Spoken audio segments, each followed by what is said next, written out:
Hello guys, we are on the fifth game in the Coordination Harmony series, and this game is played between Nimzowitsch and Rubinstein in Dresden in 1926, and the game goes c4, c5, knight f3, knight f6, knight c3, d5, cd5, knight takes d5 and e4.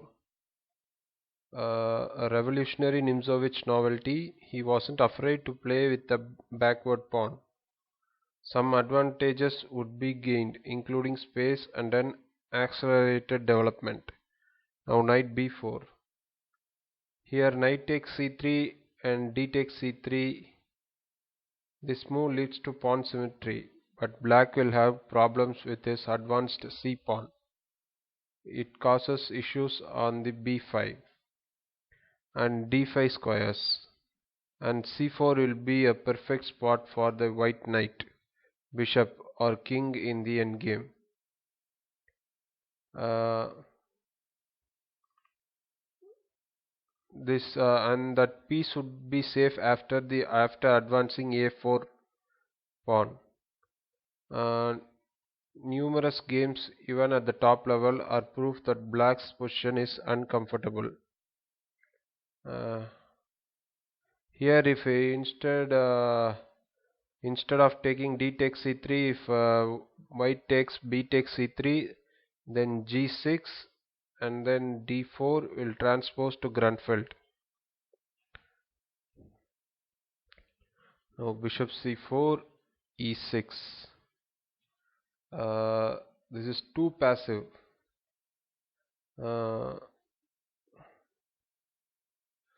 And Rubinstein was a player who always preferred to avoid risk. Here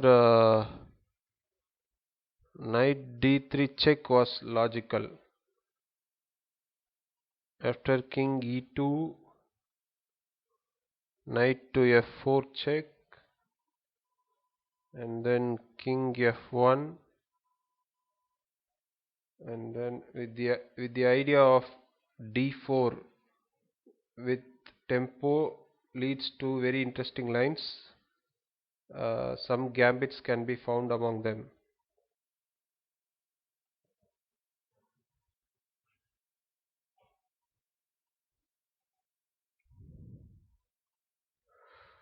So here knight takes c1, then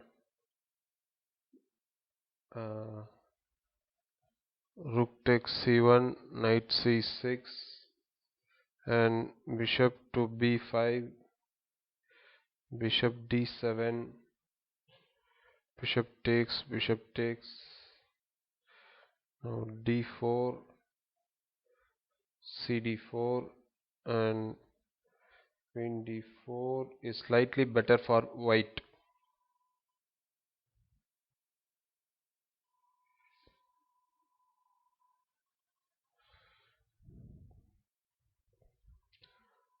So here Rubinstein played e6, and here instead if bishop e6, then bishop takes e6, knight to d3 check, king f1, and f takes e6, knight to g5 leads to a sharp and interesting double-edged position.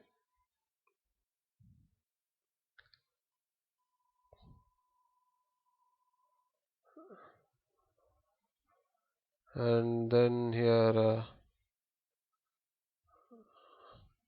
after e6, then white castles, then knight 8 to c8, then d3.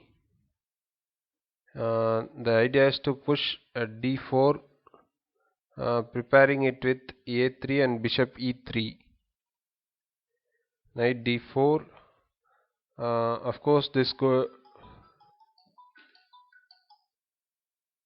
Of course, this looks good for white as he gets rid of the backward d3 pawn. In fact, black was unable to prevent the advance d4. Here bishop to e7, a3, knight to a6, now bishop e3 and e5 leads to an awful position after bishop takes a6, b takes a6 and knight d5.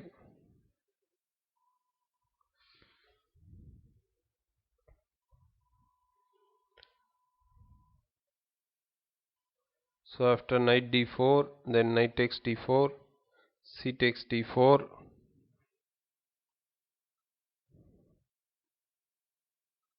here if instead queen takes d4, then knight b5, queen d8 and bishop f4 is coming. So it was correct to take with the c pawn. And now knight e2 and a6. There was no need for this move. Black is behind in development and bishop e7 was appropriate. Now knight g3, bishop d6. Black will castle on the next move. Still that is not enough. Black's army is mostly undeveloped and scattered. No harmony there, while the white pieces are ready to harmoniously attack on the king's side. The next move is logical and is a starting step in that direction. Now f4, castle shot, queen f3. Nimzowitsch was very familiar with psychology and he knew that Rubinstein would not go for complications. Here instead of queen f3, a3 should be preferred, and after knight c6, queen g4 leads to an undisputed advantage for white. e5 is also interesting, but Nimzowitsch goes for queen f3. Now king h8. Here knight c2, rook b1, queen b6, and placing the knight on e3 will give black some play.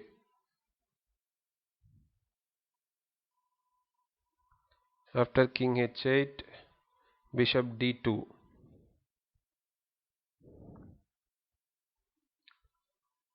And here f5 gives nothing in view of knight c6 and e5 should be preferred, delaying the advance of f5.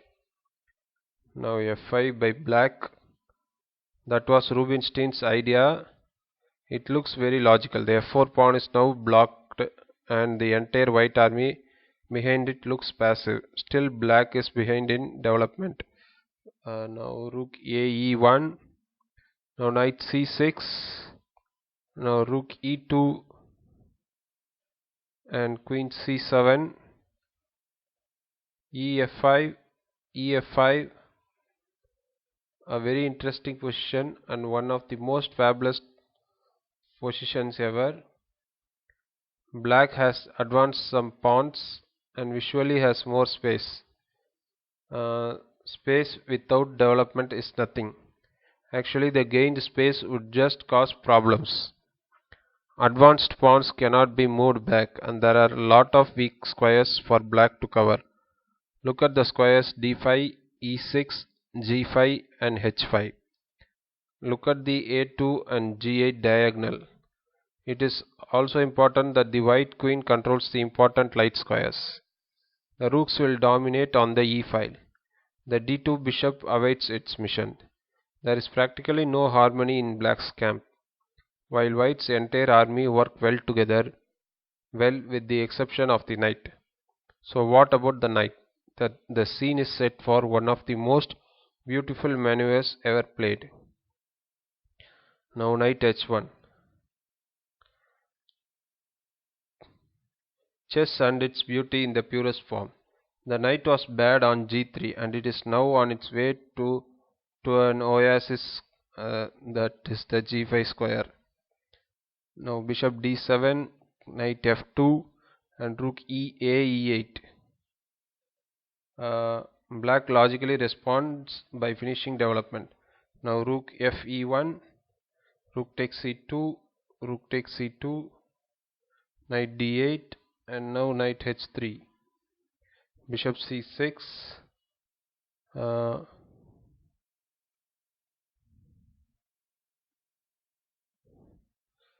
Here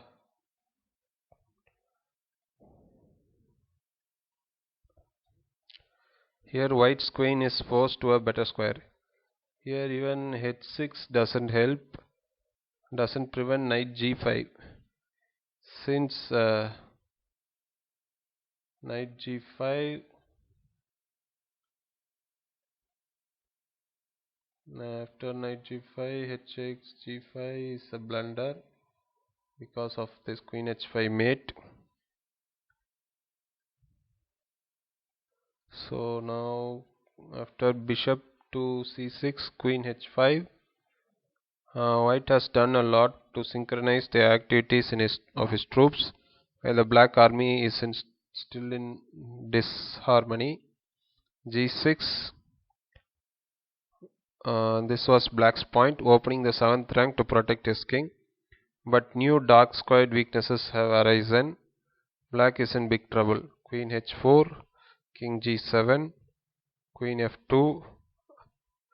A very interesting and deep idea. White wants to deflect the black bishop from the king side.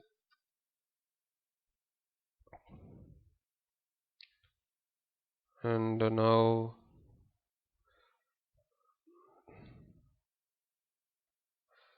here knight g5, h6 and knight to e6 was also good, but white would rather keep the attacking potential on the board.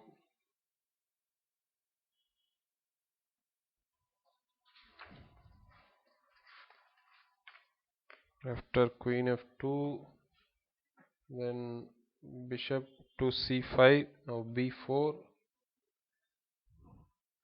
bishop b6, bishop e7 was more resistant even without a pawn. Queen h4,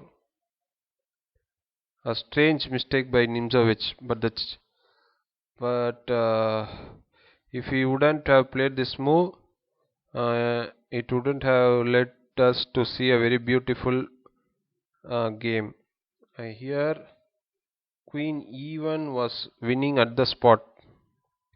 It prepares rook e7, and rook e8 by black is impossible here.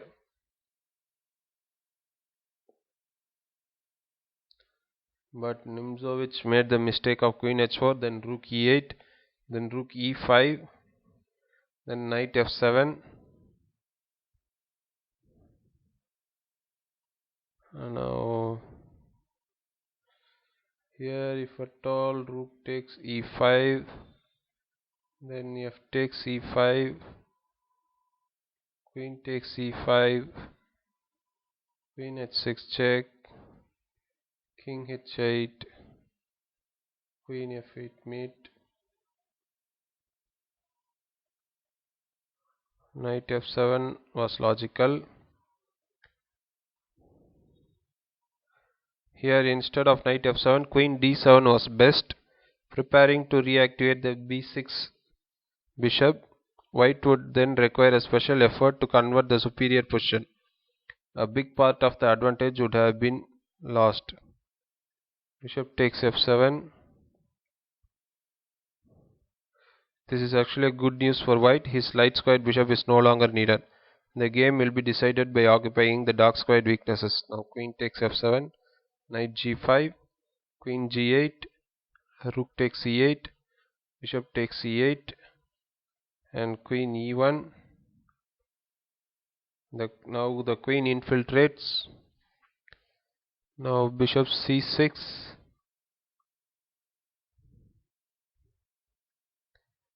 Here if at all h5, then queen to e7 check, king to h8.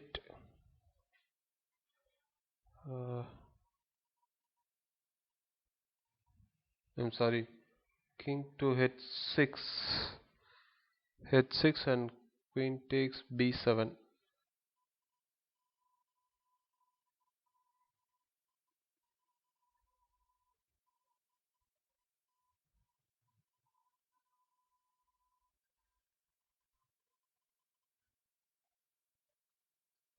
If queen f8, then knight e6 is coming. If h6, then queen e5 check, king f8, b5. It was better to play this, and king g7 and queen e5 or queen e7 check, king h8, queen e5 check.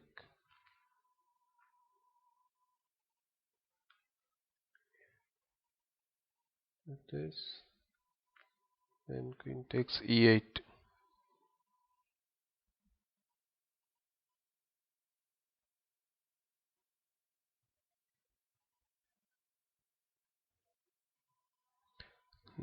So after bishop's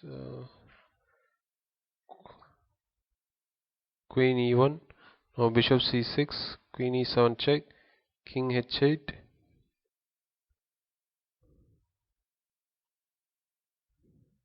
Here there are many ways to win the game, like knight e6 now, or even knight f7.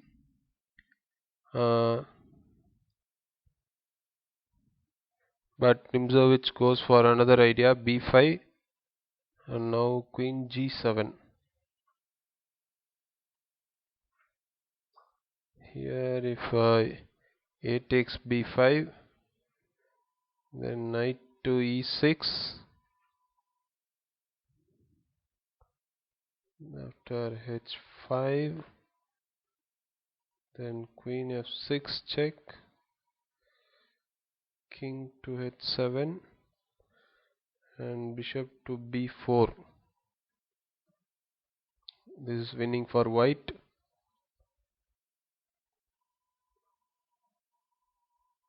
After queen takes.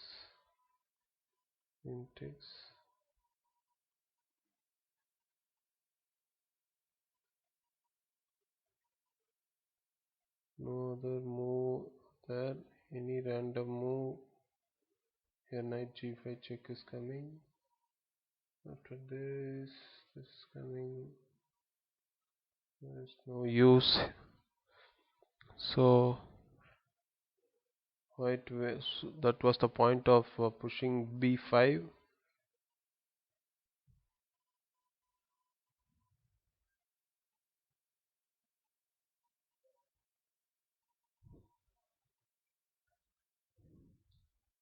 So here black gave up the piece.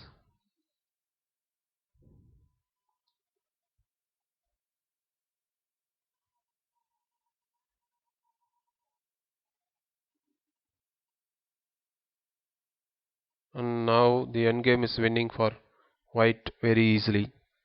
And black resigned. A truly magnificent game. Advanced pawns left many weaknesses behind them. Black's undeveloped and disorganized troops were unable to reckon with white's harmonious and collaborative pieces. A breathtaking maneuver by white's knight was a prelude to beautiful finish. So thank you guys. I hope you would have enjoyed the game. I'll meet you in the next game.